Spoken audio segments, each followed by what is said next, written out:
ജീവിതത്തിലെ ഏറ്റവും കരുത്തു പ്രാപിക്കുന്ന സമയം അത് യുവത്വമാണ്.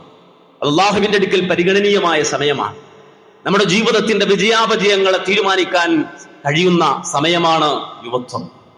നബി സല്ലല്ലാഹു അലൈഹി വസല്ലം വിശദീകരിച്ചു, നാളെ ആഖിറത്തിൽ 7 വിഭാഗം ആളുകൾ അല്ലാഹുവിന്റെ മഹ്ശറയിൽ ഒരുമിച്ച് കൂടുന്ന സമയത്ത്, തണലില്ലാത്ത ദിനത്തിൽ അല്ലാഹു പ്രത്യേകം തണലിട്ട് കൊടുക്കുന്ന 7 വിഭാഗം ആളുകളിൽ ഒരു വിഭാഗത്തെ റസൂൽ എണ്ണിയത് ശാബ്ബുൻ നശഅ ഫീ ഇബാദത്തില്ലാഹ്. ശാബ്ബുൻ നശഅ ഫീ ഇബാദത്തില്ലാഹ്, ജീവിതത്തിന്റെ കരുത്താർന്ന സമയത്ത്, ആ യുവത്വവേളകളിൽ അല്ലാഹുവിനെ ഇബാദത്ത് ചെയ്തുകൊണ്ട് ജീവിച്ച യുവാവിന് നാളെ ആഖിറത്തിൽ പ്രത്യേകമായ പരിഗണനയുണ്ട് എന്നാണ്. നബി സല്ലല്ലാഹു അലൈഹി വസല്ലമ ഒരിക്കൽ ഒരു യുദ്ധത്തിന് പോവുകയാണ്. കൂടെ പ്രവാചകന്റെ പരിവാരങ്ങളുണ്ട്. അവരെല്ലാവരും ഇങ്ങനെ താഴ്വരകളും മലമടക്കുകളും താണ്ടിക്കടന്നു പോകുമ്പോ നബി സല്ലല്ലാഹു അലൈഹി വസല്ലം ഒരു വേളയിൽ തന്റെ കൂടെയുള്ളവർ നേരെ തിരിഞ്ഞു നിന്നിട്ട് പറഞ്ഞു, മാ സിർതും മസീറ, ഒരിക്കലും നമ്മളൊരു താഴ്വരയും താണ്ടിക്കിടക്കുന്നില്ല. വലാ വലഅതും വാദിയ, നമ്മളൊരു താഴ്വരയും വിട്ടുകിടക്കുന്നില്ല. നമ്മൾ ഓരോ ചുവട്ടടി വെക്കുമ്പോഴും നമുക്കൊരു പ്രതിഫലം അല്ലാഹു തരുന്നുണ്ട്. അതിന് സമാനമായ പ്രതിഫലം നൽകുന്ന ആളുകൾ, അതിന് സമാനമായ പ്രതിഫലം കിട്ടുന്ന ചില ആളുകളുണ്ട്. പക്ഷേ അവർ നമ്മുടെ കൂട്ടത്തിലില്ല.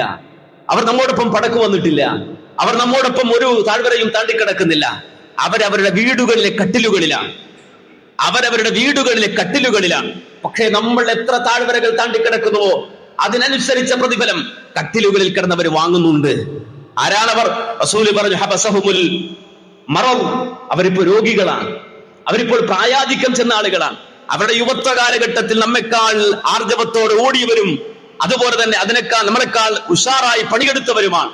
ഇന്നവരുടെ കട്ടിലുകളിൽ നിന്ന് എഴുന്നേറ്റ് വരാൻ അവർക്ക് ആരോഗ്യമില്ലാതായി പോയി. അവരുടെ മനസ്സ് നമ്മുടെ കൂടെയുണ്ട്, അവരുടെ ശരീരം നമ്മുടെ കൂടെ ഇല്ലെന്നേ ഉള്ളൂ. അവരുടെ തേട്ടം നമ്മുടെ കൂടെയുണ്ട്, അവരുടെ എല്ലാ താല്പര്യങ്ങളും നമ്മുടെ കൂടെയുണ്ട്. നബി സല്ലല്ലാഹു അലൈഹി വസല്ലമ ഈ ഒരു സംഘം ആളുകളെ കുറിച്ച് പറയുമ്പോ അവരുടെ യുവത്വ കാലഘട്ടത്തിൽ അധ്വാനിച്ചവരാണവർ, പണിയെടുത്തവരാണവർ. പക്ഷെ ഇന്നവർക്ക് എഴുന്നേറ്റ് വരാൻ കഴിയാത്ത അവസ്ഥയിൽ പ്രായാധിക്യം കൊണ്ട് വീട്ടിലിരിക്കുമ്പോഴും അവരതിന്റെ പ്രതിഫലം വാങ്ങിക്കൊണ്ടിരിക്കുന്നുവെന്ന് ഹബീബുന മുഹമ്മദ് മുസ്തഫ സല്ലല്ലാഹു അലൈഹി വസല്ലം പഠിപ്പിക്കാൻ യുവത്വത്തെ കരുത്താർന്ന രൂപത്തിൽ ഉപയോഗിച്ച ആളുകൾ. മഹാനായ ഖലീലുല്ലാഹി ഇബ്രാഹിം അലൈഹിസ്സലാം, അദ്ദേഹത്തിന്റെ ജീവിതത്തിലെ ഏറ്റവും കരുത്തായ ഇടപെടൽ അദ്ദേഹം നടത്തി. അദ്ദേഹത്തിന്റെ ഇടപെടൽ, തൗഹീദിന്റെ മാർഗത്തിൽ ഇടപെടൽ അദ്ദേഹം നടത്തിയത് യുവത്വ കാലഘട്ടത്തിലാണ്. അതുകൊണ്ടാണ് തന്റെ നാട്ടിൽ അദ്ദേഹത്തെ കുറിച്ചുള്ള വിവാദം ഇങ്ങനെ കത്തിപ്പടരുമ്പോ ആരാണ് ഈ പ്രശ്നമുണ്ടാക്കുന്നത് എന്ന കാലഘട്ടത്തിലെ ഭരണാധികാരികളും നേതാക്കളും ചോദിക്കുമ്പോ അതിന് കിട്ടുന്ന മറുപടിയുണ്ട്, ആളുകൾ വിളിച്ചു പറയുന്ന മറുപടിയുണ്ട്. അതേ, സനഅനാ ഫതൻ യുഖാലു ലഹു ഇബ്രാഹിം, ഇബ്രാഹിം എന്ന പേരുള്ള ഒരു യുവാവ്, അവനാണ് ഈ പ്രശ്നം മുഴുവൻ ഉണ്ടാക്കുന്നത് എന്നാണ്. തൗഹീദിന് വേണ്ടി വാദിച്ച യുവത്വത്തെ, ഇബ്രാഹിം നബിയുടെ യുവത്വത്തെ വിശുദ്ധ ഖുർആൻ അഡ്രസ് ചെയ്യാൻ സൂറത്തുൽ കഹ്ഫ് വെള്ളിയാഴ്ച ദിവസത്തിൽ ആ സൂറത്തുൽ കഹ്ഫ് ഇങ്ങനെ പാരായണം ചെയ്തു പോകുമ്പോ ഒരു സംഘം ആളുകൾ ദഖ്യാനുസ് എന്ന ഭരണാധികാരിയുടെ കാലഘട്ടത്തിൽ ജീവിച്ച ഒരു സംഘം ആളുകളെ കുറിച്ച് പറയുമ്പോ ആരാണവർ എന്ന് ഖുർആൻ വിശദീകരിക്കുമ്പോൾ പറയുന്നത് കാണാം, ഇന്നഹും ഫിത്യ ആമനു ബിറബ്ബിഹിം വസിദ്നാഹും ഹുദാ, അല്ലാഹുവിൽ അചഞ്ചലമായി വിശ്വസിച്ച ഒരു സംഘം യുവാക്കളാണ് എന്ന്. അതുകൊണ്ട് യുവത്വം എന്നുള്ളത് ജീവിതത്തിലെ ഏറ്റവും കരുത്താർന്ന സമയമാണ്. നമ്മുടെ ഭാവി നിർണ്ണയിക്കുവാൻ, നമ്മുടെ ആഖിറം നിർണ്ണയിക്കുവാൻ പര്യാപ്തമാകുന്ന രൂപത്തിൽ ഉപയോഗപ്പെടുത്താൻ കഴിയുന്ന ഏറ്റവും സവിശേഷമായ ഒരു കാലഘട്ടമാണ് യുവത്വം. അള്ളാഹുവിന്റെ അനുഗ്രഹത്താൽ ഈ ആഴ്ചയിൽ മറ്റൊരു കൂടിയുണ്ട്. നാളെയും മറ്റന്നാളുമായി നമ്മുടെ ജില്ലയിൽ, നമ്മുടെ എറണാകുളം ജില്ലയിൽ കലൂർ ഇന്റർനാഷണൽ സ്റ്റേഡിയത്തിൽ ഒരു വലിയ തൗഹീദി പടയണി, യുവത്വത്തിന്റെ തൗഹീദി പടയണി സംഗമിക്കുകയാണ്. യുവാക്കളുടെ ഒരു സമ്മേളനം നടക്കുകയാണ്.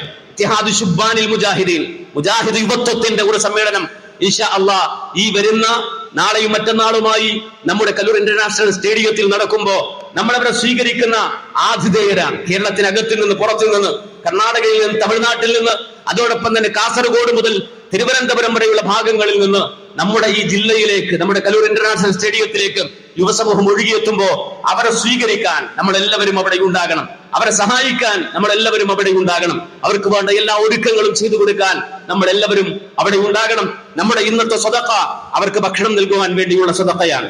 നമ്മളെല്ലാവരും ആത്മാർത്ഥമായി സ്വതക്ക ചെയ്യുക. നമ്മുടെ നാട്ടിലേക്ക് ഫുട്ബോൾ കളി കാണാൻ വരുന്നവരല്ല, അതല്ലെങ്കിൽ മറ്റേതെങ്കിലും ഒരു ഫെസ്റ്റിവലിൽ പങ്കെടുക്കാൻ വരുന്നവരല്ല.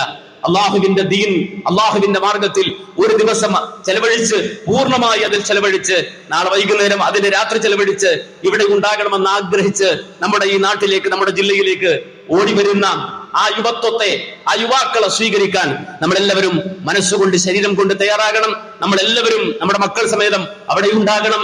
ഇന്നത്തെ നമ്മുടെ സ്വതക്ക അവരുടെ ഭക്ഷണത്തിന് വേണ്ടി നമ്മൾ നീക്കി വെക്കണമെന്ന് ഉണർത്തുകയാണ്. അല്ലാഹു സുബ്ഹാനഹു വ തആല ഏറ്റവും ഖൈറായ രൂപത്തിൽ നമ്മുടെ സമ്പത്തും സമയവും ചെലവഴിക്കാൻ അല്ലാഹു നമുക്ക് തൗഫീഖ് തന്ന് അനുഗ്രഹിക്കുമാറാകട്ടെ.